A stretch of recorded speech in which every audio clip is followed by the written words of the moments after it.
Alkitab berita baik Matius bab 17. 6 hari kemudian Yesus membawa Petrus, Yakobus dan Yohanes saudaranya pergi menyendiri ke sebuah gunung yang tinggi. Sewaktu mereka memandang Yesus, rupa Yesus berubah. Mukanya menjadi terang seperti matahari dan pakaiannya putih berkilau-kilauan. Lalu ketiga-tiga orang pengikut itu nampak Elia dan Musa berkata-kata dengan Yesus. Petrus berkata kepada Yesus, "Tuhan, sungguh baik kami di sini. Jika Tuhan mahu, aku akan mendirikan 3 buah kemah. Satu untuk Tuhan, satu untuk Musa, dan satu lagi untuk Elia." Sementara Petrus berkata-kata, awan yang bersinar-sinar meliputi mereka dan terdengar suara dari awan berkata, "Inilah anakku yang aku kasihi. Dia menyenangkan hatiku. Dengarkanlah dia."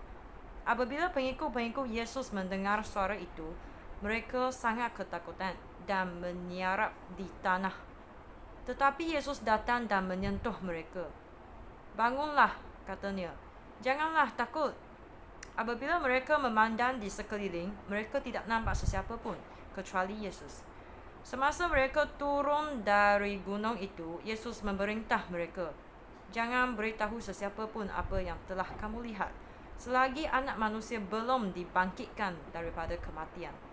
Pengikut-pengikutnya bertanya kepada Yesus, "Mengapakah guru Taurat berkata bahawa Elia mesti datang terlebih dahulu?" Yesus menjawab, "Elia memang datang terlebih dahulu untuk menyediakan segala-galanya. Tetapi aku berkata kepada kamu, Elia sudah datang, namun orang tidak mengenal dia. Mereka memperlakukan dia dengan sesuka hati mereka. Dengan cara yang sama, mereka akan memperlakukan Anak Manusia." Barulah pengikut Yesus mengerti bahawa Yesus berkata-kata tentang Yohanes Pembaptis. Apabila Yesus dan ketiga-tiga orang pengikutnya kembali kepada orang ramai, seorang lelaki datang dan berlutut di hadapan Yesus. Dia berkata, "Tuan, kasihanilah anak lelaki saya. Dia menderita penyakit gila babi. Serangan sawannya begitu teruk sehingga kerap kali dia jatuh ke dalam air atau api. Saya membawa dia kepada pengikut-pengikut Tuan, tetapi mereka tidak dapat menyembuhkannya." Yesus menjawab, "Hai kamu orang yang tidak percaya dan yang sesat, berapa lamakah aku harus tinggal bersama-sama kamu? Berapa lamakah aku harus bersabar terhadap kamu? Bawa anak itu kemari." Yesus menengking roh jahat itu, dan roh jahat itu pun keluar daripada anak itu. Pada saat itu juga anak itu sembuh.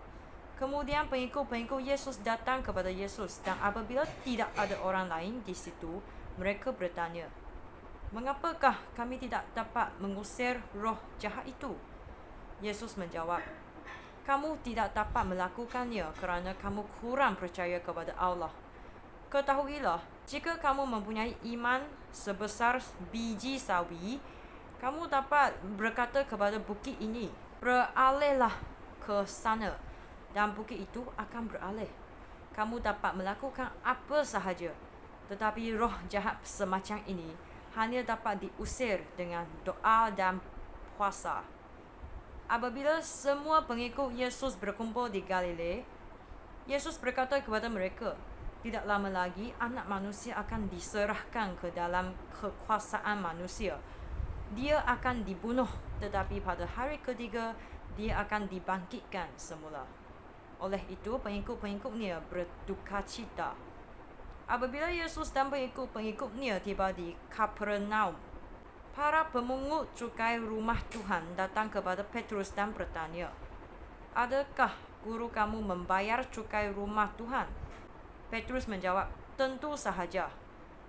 Apabila Petrus masuk ke dalam rumah dan sebelum dia berkata apa-apa, Yesus berkata kepadanya, "Simon, apa pendapatmu? Siapakah yang membayar cukai kepada raja-raja dunia ini? Rakyat atau orang asing?" "Orang asing," jawab Petrus. "Jika demikian, kata Yesus, rakyat tidak perlu membayar. Tetapi janganlah kita singgung perasaan sesiapa pun. Pergilah ke tasik dan pancinglah ikan. Di dalam mulut ikan pertama yang engkau tangkap, engkau akan mendapati sekeping duit shilling yang cukup untuk membayar cukai rumah Tuhan bagi kita berdua. Ambillah duit itu dan bayarlah cukai kita.